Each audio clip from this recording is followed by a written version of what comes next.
विद्यार्थी मित्रांनो, SYBA political science special paper 1 अर्थात वेस्टर्न पॉलिटिकल थॉट पाश्चात्य राजकीय विचारवंत या तासाला आपलं सर्वांचं स्वागत आहे. मित्रांनो, आजच्या तासाला आपण मॅक्युली या विचारवंताच्या अभ्यासाला सुरुवात करणार आहोत. यापूर्वी आपण प्लेटो आणि अरिस्टॉटल या दोन पाश्चात्य विचारवंतांचा अभ्यास केलेला आहे. प्लेटो आणि अरिस्टॉटल हे प्राचीन विचारवंत आहेत, इसवी सन पूर्व काळातले विचारवंत आहेत. या उलट मॅक्युली हा आधुनिक काळातला विचारवंत आहे. त्याला आधुनिक काळ आणि मध्ययुगीन काळ यांच्या मध्यावरचा विचारवंत असंही म्हटलं जातं.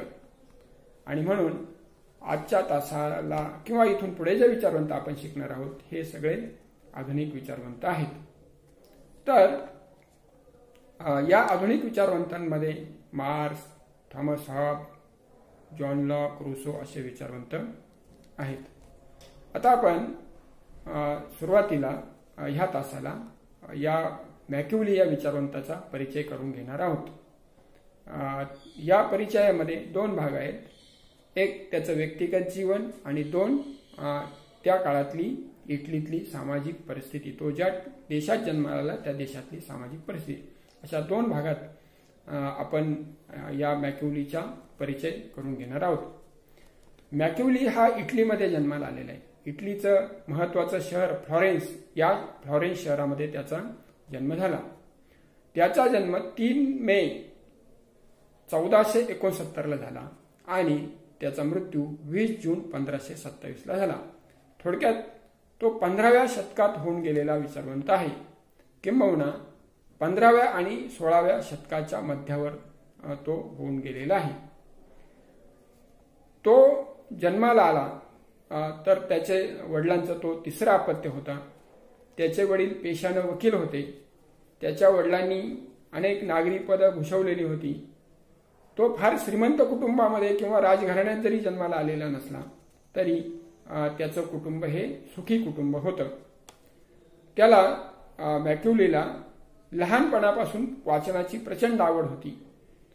त्याचं शिक्षण फ्लॉरेन्स विद्यापीठामध्ये झालं. त्याला लॅटिन भाषा अवगत होती. प्राचीन ग्रीक भाषांच्या पैकी ती एक महत्वाची भाषा आहे. ग्रीक आणि लॅटिन ह्या प्राचीन युरोपातल्या खूप महत्वाच्या भाषा आहेत. त्यापैकी लॅटिन भाषा मॅक्युलीला अवगत होती, परंतु त्याला ग्रीक भाषेचं जास्त ज्ञान नव्हतं. तो ज्या फ्लॉरेन्स शहरामध्ये जन्माला आला त्या फ्लॉरेन्स शहरामध्ये आर्थिक सुबत्ता होती, परंतु राजकीय दृष्ट्या प्रचंड अवनती त्या शहराची आणि इटलीची झालेली होती. त्याचा जन्म झाला त्यावेळेला मेडी घराणं सत्तेवर होतं. 1469 ते 1498 असा हा या मेडी घराण्याचा काळ आहे. म्हणजे 1469 ला ज्या वर्षी हा मॅक्युली जन्माला आला त्याच्या जन्माच्याच वर्षी हे मेडी घराणं किंवा मेडीज घराणं तिथं सत्तेवर आलेलं आहे. मॅक्युलीनं 25व्या वर्षी वयाच्या त्याचं सार्वजनिक जीवनाची सुरुवात केली. तो सरकारी नोकरी करायला लागला आणि सरकारी नोकरीमध्ये त्याने खूप वेगानं प्रगती केली आणि तो पुढे इटलीचा राजदूत बनला, उच्च पदावर गेला. त्याने जवळपास 23 वेगवेगळ्या राज्यांच्या मध्ये इटलीचा राजदूत म्हणून काम केलेलं आहे. पॅरिस, रोम, बर्लिन अशा विविध ठिकाणी त्यांनी राजदूत म्हणून काम केलं. त्यामुळे त्याला राजकारणाचा आणि मुत्सद्देगिरीचा प्रचंड अनुभव आला आणि त्याच्या ज्ञानाचा उपयोग हा तो राजदूत असताना इटालीला झाला. 1512 मध्ये इटालीमध्ये उठाव झाला आणि मॅडी घराण्याची सत्ता गेली आणि मॅडी घराण्याची सत्ता जाऊन मेडिशी घराण्याची सत्ता आली. परंतु मेडिशी घराण्याची सत्ता आल्याच्या नंतर मॅक्युलीवर असा आरोप झाला की तो मेडिशी घराण्याशी द्रोह करतो आणि असा आरोप त्याच्यावर लावून त्याला तुरुंगात टाकण्यात आलं. त्याला तुरुंगवास झाला, परंतु पुढे तो निर्दोष आहे असं जेव्हा सिद्ध झालं त्यावेळेला त्याची सुटका झाली. आता त्याचं व्यक्तिगत जीवन थोडक्यात समजून घेतल्याच्या नंतर पुढे आपण त्याच्या काळातला जी परिस्थिती होती युरोप खंडातली आणि इटालीतली ही बघणार आहोत. त्याचं कारण असं की कुठलाही विचारवंत, कुठलाही राजनेता, राज्यकर्ता हा त्या काळाचं अपत्य असतं. काळाचं अपत्य असतं म्हणजे काय की त्याचे विचार, त्याचं राजकारण हे त्या काळातल्या परिस्थितीवर अवलंबून असतं. तर आपण बघूया त्याच्या काळातली परिस्थिती. ज्या वेळेला तो युरोपामध्ये त्याचा उदय झाला मॅकिवलीचा, तो काळ हा युरोपामध्ये प्रबोधनाचा कालखंड होता. प्रबोधनाचं युग सुरू झालेलं होतं. प्रबोधनाचं युग म्हणजे काय, त्याला फ्रेंच भाषेमध्ये रेनेसान्स शब्द आहे आणि तोच शब्द पुढे इंग्रजी भाषेत पण आलेला आहे. तर रेनेसान्स किंवा प्रबोधन म्हणजे नव्या युगाची पहाट असा त्याचा मराठी अर्थ होतो. तर नेमकं काय आहे हे रेनेसान्स, तर किंवा प्रबोधन म्हणजे काय, तर प्रबोधन म्हणजे युरोप खंडामध्ये आणि जगभर मध्ययुग होतं. मध्ययुगामध्ये सरंजामशाही होती, राजेशाही होती. म्हणजे राजेशाही ही राजकीय व्यवस्था झाली आणि सरंजामशाही ही सामाजिक आणि आर्थिक व्यवस्था होती. राजा आणि राजाचे सरदार, जमीनदार अशा प्रकारची ही सामाजिक आर्थिक राजकीय व्यवस्था म्हणजे मध्ययुगातली सरंजामशाही. तर कोलंबस, वास्को द गामा असे अनेक खलाशी, नाविक हे वेगवेगळ्या देशांच्या मध्ये त्यांनी प्रवास केला. नवे नवे देश त्यांनी शोधून काढायला सुरुवात केली आणि त्याचा परिणाम असा आला की वेगवेगळे देश शोधल्यामुळे वेगवेगळ्या देशांच्या मध्ये युरोपचा व्यापार वाढला आणि युरोपचा व्यापार जगामध्ये वाढल्यामुळे युरोपचा आर्थिक विकास झाला. युरोपचा आर्थिक विकास झाला, युरोपमध्ये बँका आल्या, शिक्षण आलं आणि विज्ञानाचा पण उदय झाला. मध्ययुगामध्ये धर्माला प्रचंड महत्व होतं, देवाला प्रचंड महत्व होतं, धर्मगुरूंना प्रचंड महत्व होतं आणि त्यामुळे ज्ञान खुंटलेलं होतं. ख्रिश्चन धर्माचा जो प्रमुख धर्मग्रंथ आहे बायबल, या बायबलमध्ये जे सांगितलेलं आहे ते अंतिम सत्य आहे, त्याच्या पलीकडे सत्य नाही. बायबलमध्ये जे ज्ञान आहे ते अंतिम ज्ञान आहे, त्याच्या पलीकडे ज्ञान नाही. अशा प्रकारचा कुठल्याही धर्म, म्हणजे जसं ख्रिस्ती धर्माची ही धारणा होती, धर्मगुरूंची ही धारणा होती, हे जगातल्या कुठल्याही धर्माच्या बाबतीमध्ये आणि धर्मग्रंथाच्या बाबतीमध्ये आपल्याला दिसतं. काही प्रमाणात जैन धर्माचा अपवाद आहे किंवा बौद्ध धर्माचा अपवाद आपल्याला दिसतो. नाहीतर जगातले जे प्रस्थापित धर्म आहेत, या सगळ्या प्रस्थापित धर्मांनी नव्या ज्ञानाला विरोध केलेला आहे आणि परंपरेचा स्वीकार केलेला आहे. जगातले बहुतेक धर्म हे नवं ज्ञान स्वीकारायला नकार देतात आणि परंपरेचा स्वीकार करतात आणि धर्म कुठल्याही परंपरेची चिकित्सा करायला विरोध करतो. धर्म नव्या विचारांना विरोध करतो आणि म्हणून युरोपमध्ये पण मध्ययुगामध्ये सरंजामशाहीच्या काळामध्ये धर्माचा इतका प्रभाव होता की व्यक्तीचं स्थान हे शून्य होतं आणि व्यक्तीला कुठल्याही प्रकारचं स्वातंत्र्य नव्हतं. नवा विचार हा राजद्रोह मानला जात होता आणि अशा काळामध्ये ह्या मॅकिवलीचा उदय हा अशा काळात झाला की जेव्हा प्रबोधनाचं युग होतं, म्हणजे मध्ययुगाचा अंत व्हायला सुरुवात झालेली होती आणि आधुनिक युगाची पहाट, आधुनिक युगाची सुरुवात व्हायला सुरुवात झालेली होती. आणि म्हणून ह्या नव्या ज्ञानाचा उदय झाल्यामुळं व्यक्ती स्वातंत्र्याचा विचार पुढे यायला लागला. राजसत्तेमध्ये बदल, समाज व्यवस्थेत बदलाची गरज निर्माण झाली. बँकांचा उदय झाला, विज्ञानाचा विचार पुढे आला आणि धर्मग्रंथावरच्या श्रद्धेला डळमळीत व्हायला सुरुवात झाली आणि त्याऐवजी बुद्धीच्या कसोटीवर प्रत्येक गोष्ट पारखून घ्यायला सुरुवात ही या प्रबोधन युगामध्ये झालेली आहे. थोडक्यात प्रबोधन युगामुळे आधुनिक काळाची सुरुवात झाली आणि सरंजामशाहीचा पराभव व्हायला सुरुवात झाली.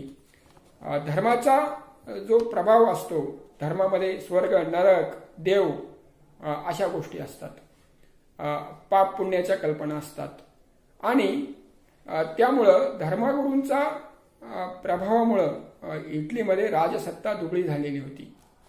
प्रचंड दारिद्र्य होतं, गुलामगिरी होती, माणसाला माणुसकी म्हणून मानलं जात नव्हतं, पशुवत जीवन सर्वसामान्य लोकांचं सरंजामशाहीमध्ये होतं. परंतु प्रबोधन युग आलं आणि आधुनिकता आली, व्यक्ती स्वातंत्र्य आलं, ज्ञानाचे दरवाजे खुले झाले आणि मानवतावादाचा जन्म झाला. तर अशा पद्धतीने युरोपामध्ये मध्ययुगामध्ये जे काही राजसत्तेला वर जे वर्चस्व होतं धर्मसत्तेचं, ते वर्चस्व कमी व्हायला सुरुवात झाली आणि राजसत्ता धर्मसत्तेपासून स्वतंत्र व्हायला सुरुवात झाली. मध्ययुगामध्ये धर्माचा राजसत्तेवर एवढा पगडा होता की राजाला स्वतंत्र अस्तित्व नव्हतं. राजा हा धर्मगुरूंचा गुलाम होता आणि म्हणून आधुनिक काळामध्ये प्रबोधन युगामध्ये म्हणजे आधुनिक काळाची सुरुवात होताना पोपचं, धर्मगुरूचं वर्चस्व कमी व्हायला सुरुवात झाली आणि राज्यसंस्था बळकट व्हायला सुरुवात झालेली आहे. तर हे झालं त्याच्या मॅक्युलीच्या एकंदरीत सामाजिक जीवन त्याच्या काळातलं. आता पुढे आपण मॅक्युलीचा जे ग्रंथ लिहिले त्यासंबंधी बोलणार आहोत. मॅक्युलीने जे काही ग्रंथ रचना केली, ही ग्रंथरचना त्याचे दोन उद्देश आहेत. पहिला उद्देश आहे इटालीचं जे स्वातंत्र्य नष्ट झालेलं होतं, इटालीमध्ये जे एक गणराज्य होती, इटालीमध्ये 5 गणराज्यामध्ये इटालीचं विभाजन झालेलं होतं मध्ययुगामध्ये आणि या गणराज्यांच्या मध्ये सातत्याने संघर्ष चालू होते. त्यामुळं इटाली ही युद्धभूमी बनलेली होती आणि इटालीची राजकीय सत्ता दुबळी झालेली होती धर्मसत्तेच्या प्रभावामुळे आणि म्हणून त्याचा प्रभाव हा मॅक्युलीच्या विचारांवर, लेखनावर पडलेला आहे आणि म्हणून 2 उद्देशानं मॅक्युलीनं ग्रंथरचना केली. त्याचा पहिला उद्देश होता की इटालीवर जे इतर देशांनी, इटालीचे प्रदेश, स्पेन किंवा इंग्लंड, फ्रान्स या देशांनी इटालीचे प्रदेश जिंकलेले होते, कारण इटालीमध्ये गृहयुद्ध चालू होतं, अंतर्गत युद्ध चालू होतं, अराजक निर्माण झालेलं होतं आणि त्याचा फायदा फ्रान्स आणि इतर स्पेन या देशांनी घेतलेला होता आणि म्हणून इटालीला स्वातंत्र्य प्राप्त करून देणं हा पहिला उद्देश मॅक्युलीच्या लिखाणाचा होता.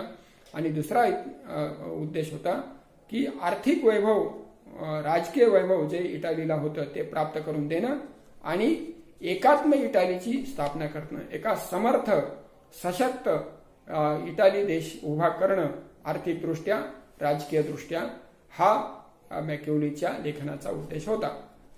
मॅक्युलीच्या त्याने जे ग्रंथ लिहिले त्यापैकी पहिला ग्रंथ आहे हिस्ट्री ऑफ फ्लोरेन्स. या ग्रंथामध्ये त्याने राजकीय संघर्ष आणि सामाजिक संघर्ष याबाबत विचार मांडलेले आणि राजकीय सामाजिक संघर्ष नष्ट करून, अस्थिरता नष्ट करून राजकीय स्थैर्य कसं निर्माण करता येईल याबाबतचा विचार त्याने हिस्ट्री ऑफ फ्लोरेन्स या ग्रंथामध्ये मांडलेला आहे. तसंच त्याने दुसरा ग्रंथ लिहिला आर्ट ऑफ वॉर, युद्धाची कला, हा संवाद रूपाने लिहिलेला ग्रंथ आहे. या ग्रंथामध्ये त्यानं युद्धाबाबत विचार मांडलेले, राजानं सक्तीनं आणि कठोरतेनं युद्ध केलं पाहिजे असं मत त्याने या ग्रंथामध्ये मांडलेलं आहे. त्याचा तिसरा ग्रंथ आहे द डिस्कोर्सेस ऑफ लिव्ही. या ग्रंथामध्ये त्याने प्रजासत्ताक शासनाबाबतचे आपले विचार मांडलेले आहे. आणि त्याचा चौथा ग्रंथ आहे प्रिन्समध्ये त्याने राजाला उपदेश केलेला आहे. तर असे हे त्याचे महत्वाचे 4 ग्रंथ आहेत. त्याच्या लेखनामध्ये आपल्याला असं दिसतं की सिद्धांताला फार महत्व त्याने दिलेलं नाही. त्यानं सिद्धांत नवा काही मांडण्याच्या पेक्षा समस्या सोडवण्यावर त्याच्या लेखनामध्ये भर आहे. त्याचं कारण असं की इटली समोर समस्या होत्या, राजकीय अस्थिरता होती, इटली गुलामीत केलेला होता आणि म्हणून त्याने नवे सिद्धांत मांडण्याच्या पेक्षाही इटलीच्या समस्या सोडवण्यावर भर देण्याच्या दृष्टीने लेखन केलेलं आहे. तसंच त्यानं त्याच्या लेखनामध्ये आदर्शवादाला महत्त्व दिलेलं नाही. म्हणजे व्यक्ती स्वातंत्र्य, नैतिकता, धर्म किंवा मूल्ये या गोष्टींना त्यानं महत्त्व दिलेलं नाही. त्याच्यापेक्षा इटलीचे प्रश्न सोडवण्याला त्याने प्राधान्य दिलेलं असल्या कारणानं, इटलीमध्ये अनेक समस्या असल्या कारणानं त्याने आदर्शापेक्षा व्यवहार्य विचार मांडण्याला महत्त्व दिलेलं आहे. तर अशा पद्धतीनं मित्रांनो आपण मॅकियावेली या विचारवंताचा जीवन परिचय आणि त्याच्या काळातली त्याची परिस्थिती आणि त्याचं ग्रंथलेखन समजून घेतलेलं आहे. या पुढच्या तासाला आपण मॅकियावेलीच्या प्रत्यक्ष विचारांना सुरुवात करणार आहोत. धन्यवाद.